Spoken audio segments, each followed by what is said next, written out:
Hello, everybody. In today's lesson, we're going to begin Module 8 of the sixth grade Go Math textbook for middle school. And our lesson today is Understanding Percent. So let's go ahead and get started. We're on page 205. And so using a grid model to model percents. So basically, the first thing we need to know is what is a percent? Well, a percent is a ratio that compares a number to 100. So something out of 100. And the symbol percent symbol is used to show a percent. So this is read as 17% is equivalent to the following. Well, if we're comparing it to 100 or per 100, 17 over 100. 17 to 100 is also equivalent, as well as 17 to 100. Okay. So remember, these are the three different ways we can write ratios, right? All right, so let's look at a kind of a real life example here. The free throw ratios for three basketball players are shown. So player one made 17 out of 25 free throws, or 17 to 25 total free throws. Player two, 33 to 50. And player three, 14 to 20. So we're going to rewrite each of these three ratios as a number compared to 100. And then we can shade the grid to represent the free throw ratio. So we know how to go from 25 to 100, right? We know that that's multiplying by 4. So if I multiply the denominator by 4 to get 100, I also have to do the same thing to the numerator. So 17 times 4 is 68. So 68 per 100. 33 fiftieths, to go from 50 to 100, we just have to multiply by 2. All right, so multiply the numerator also by 2. And 2 33s is 66. And to go from 20 to 100, we're going to multiply by 5. So multiply the numerator by 5. And 14 times 5 is 70. Okay. So now we can shade in our grids to show that. So 68 out of 100.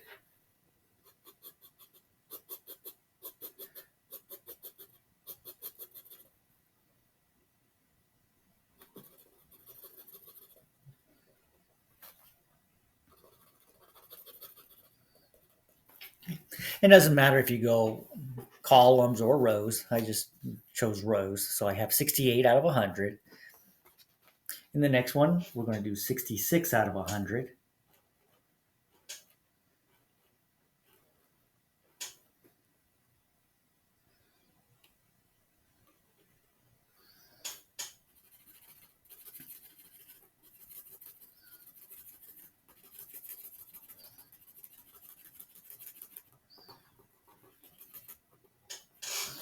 And the last one, it's 70 out of 100.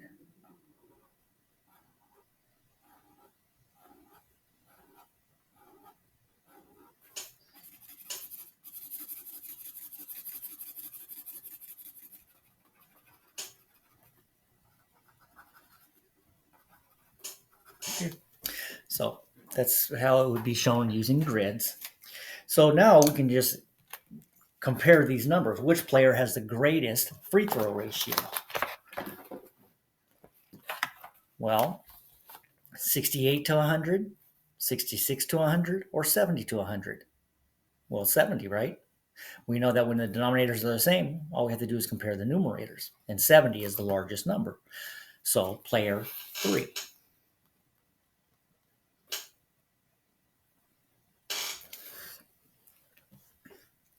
And how is this shown on the grids? Well, this one has more. Player three's grid has more squares shaded.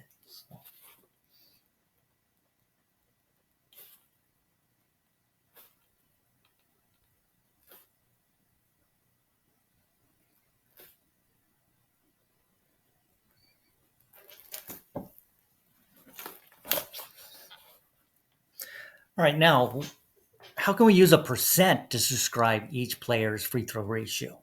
And we're going to write the percents in order from least to greatest. Well, simply when we have 68 out of 100, we just simply write 68 with the percent symbol after it. 66 would be 66%. 70 out of 100 would be 70%. So least to greatest, 66% would be the least, followed by 68%, and the greatest amount was 70%.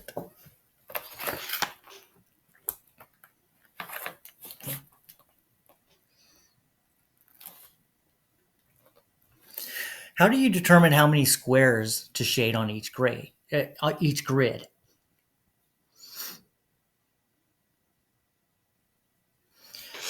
So what did we do? We wrote equivalent ratios.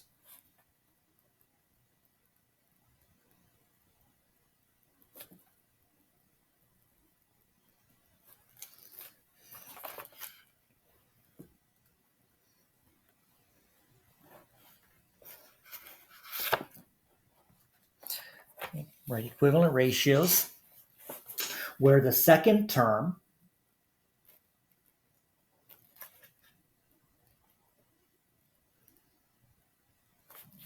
is 100. Okay, so we turned all of these into hundreds. Okay, so that's our first step. And then the second term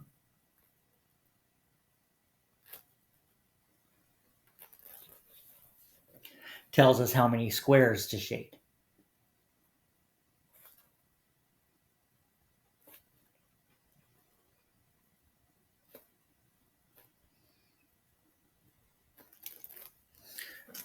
So again, write equivalent ratios where the second term is 100. And then, I'm sorry, where the second term, and then the first term, as I was reading, I knew that didn't sound right. Okay, so the second term, 25, we're turning into 100. 50, we're turning into 100. 20, we're turning into 100. The first term, 17, 33, 14, when we write an equivalent ratio compared to 100, that's how many squares we're going to shade. So when we change 17 25ths to hundreds, we change the first term to 68 because we multiplied by 4. So we shaded 68 squares. Let's look at page 206. All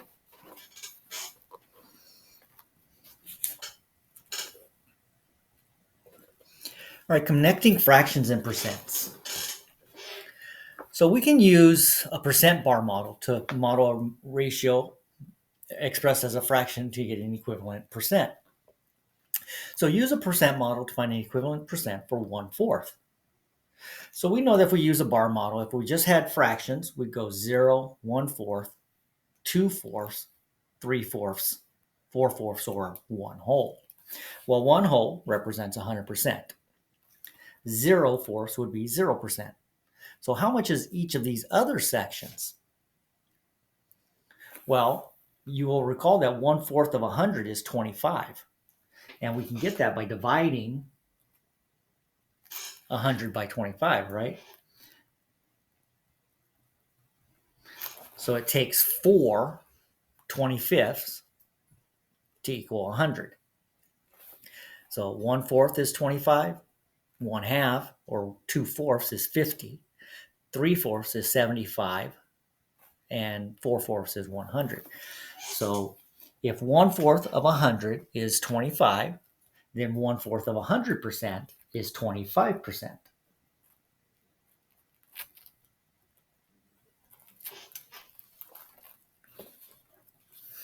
So tell which operation you can use to find 1/4 of 100. Well, we're actually using multiplication. Okay, and it would look like this.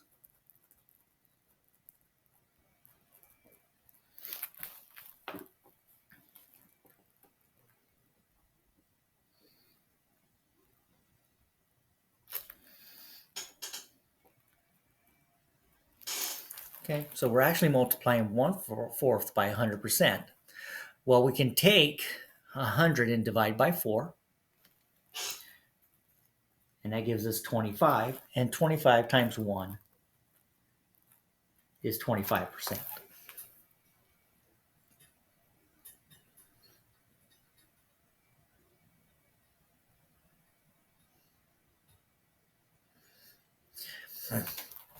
Use a percent bar model to find the equivalent percent for 1/3.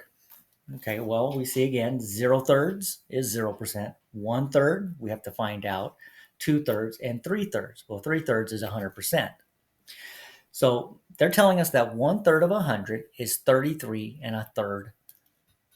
Okay, so the percent is going to be this exact same thing. So we'd have 1/3 times 100%. Well, if we multiply that out, we basically come up with 100% over 3. So 100 divided by 3. And we notice that we get 33 and 1/3%.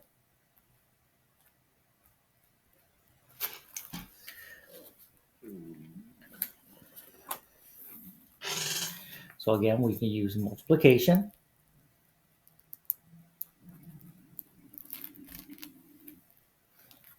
One-third times 100% gives us 33 and 1/3%.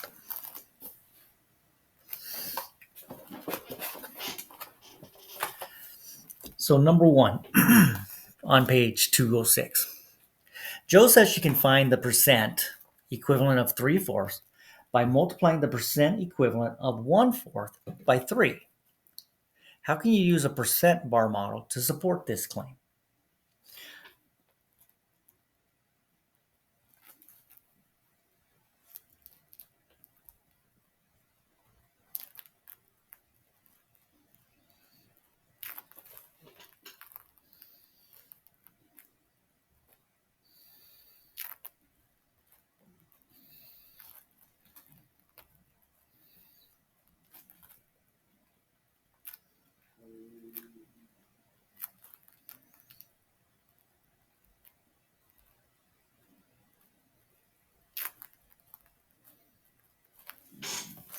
All right, so if we shade 3 1/4 sections on a bar model to get to 3/4, we know that 1/4 is 25%. So 3 times 25% is 75%. So again, what we're basically saying is if I went back to this one and shaded in 1/3, we know that we come up with 33 and 1/3%. If we shade 1/4 of this one, we know that 1/4 is equivalent to 25%. So what they're saying is, well, if we have 3/4, let's just multiply this by 3. 25, 50, 75. 3 times 1/4 or 3 times 25%. All right, let's look at page 207. Okay, so there's no problems to solve on page 207, but it's a very important page because we don't have to do a lot of difficult math if we use benchmarks at times. Okay, and a benchmark is something basically it's a simple number to memorize. So 1/10, right? We know 1/10 is 10%. It's just something, if we have 1/10, we know that it takes 10 1/10ths, right? And 10 times 10 would be 100%. So every 1/10 is 10%. 1/4, we know that if we relate that to money, we have quarters, right? And so if you have 1/4 of a dollar, you have 25 cents. Well, if you have 1/4 of 100%, you have 25%. If you have 1/3, that's going to be 33 and 1/3%. 2/3 would be 66 and 2/3. 1/2 is 50, right? And 3/4 is 75%, and 1/2 is 100%. So we can use these benchmarks to help us at times. So let's look at some examples of how this is helpful. So it says find an equivalent percent for 3/10. Well, I could go 3/10 times 100%, and take 100 divided by 10. That gives me 10, and 10 times 3 is 30. But why don't we just say 3/10? Well, that's 3 1/10, right? Because 3/10 is 1/10 plus 1/10 plus 1/10. So, and if we know that 1/10 is 10%, then just multiply 3 times 10%. 3 times 10%, 30%. We can also use the benchmarks as estimates. So, for instance, 76% of the students at a middle school bring their own lunch. About what fraction of the students bring their own lunch? Well, 76%, that's close to 75%, right? And we know 75% as a fraction is 3/4. So, about 3/4 of the students bring their lunch. All right, let's go ahead and try some problems using the benchmarks 2 through 4. So 9/10. Well, that means I have 9 1/10, right? So what's the benchmark for 1/10? Well, that's 10%. So 9 times 10%, 90%. 2/5. 2/5 is 2 times 1/5. Well, 5 times what is 100? 20, right? You need 20 nickels to equal $1 or 100. Okay, so 2 times 20 would be our benchmark. So 2/5 is 40%. All right, number 3, 64% of the animals at an animal shelter are dogs. About what fraction of the animals at the shelter are dogs? 64% is about 66 2/3%. So what fraction is 66 2/3%? Well, that's 2/3. Okay. All right. Now let's put this all together and do some practice. So number 1, shade the grid to represent the ratio 9/25. Then find a percent equivalent to the given ratio. Well, 9/25. How do we turn 25ths into 100? We simply multiply by 4. And we do the same thing to the numerator. So 9 times 4, 36. So we know that's going to be 36%. So all I have to do is shade in 36 out of 100 squares.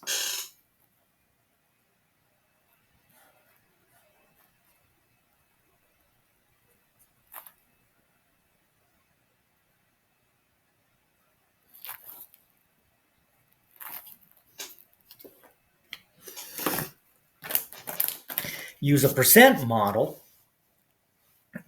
bar model to find the missing percent. So we have 0%, 1/5, 2/5, 3/5, 4/5, 5/5. So we're going to shade 1/5. Okay. And we already know that 1/5 is equivalent to 20%. This is a benchmark.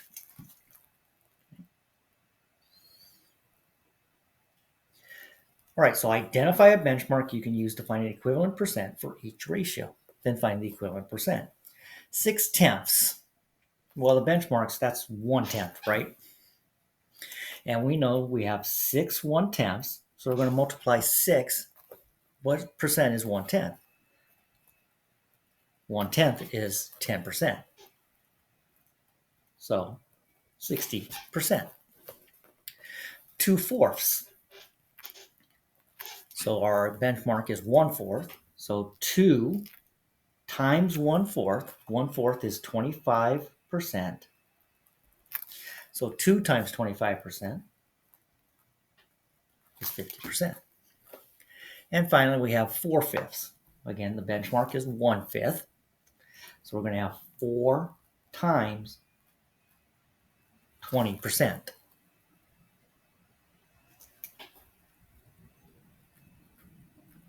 So 4/5 is 80%. Number 6, 41% of the students at an art college want to be graphic designers. About what fraction of the students want to be graphic designers? 41%. 41%. That's close to 40%, right? Well, what benchmark could we use? Well, we could say 10%, right? And if we did 10%, that would be 4/10,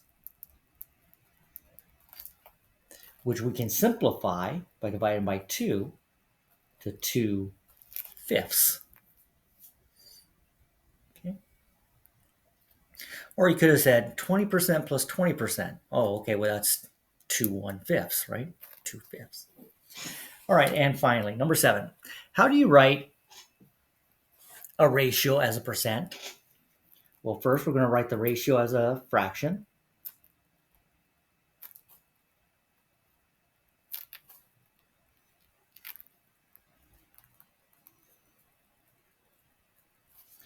Then we're going to write an equivalent fraction.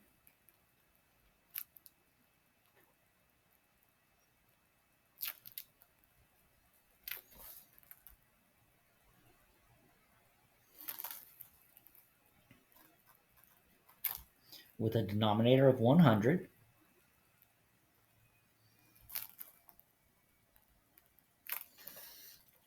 And then change the fraction to a percent.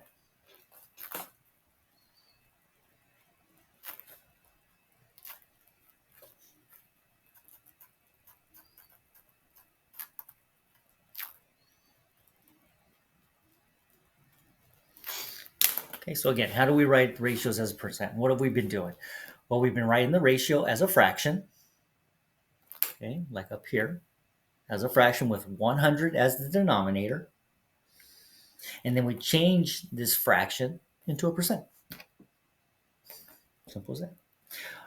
All right, so that's it for part 1 of lesson 8.1. So until I see you next, when we do the independent practice, I'll see you soon.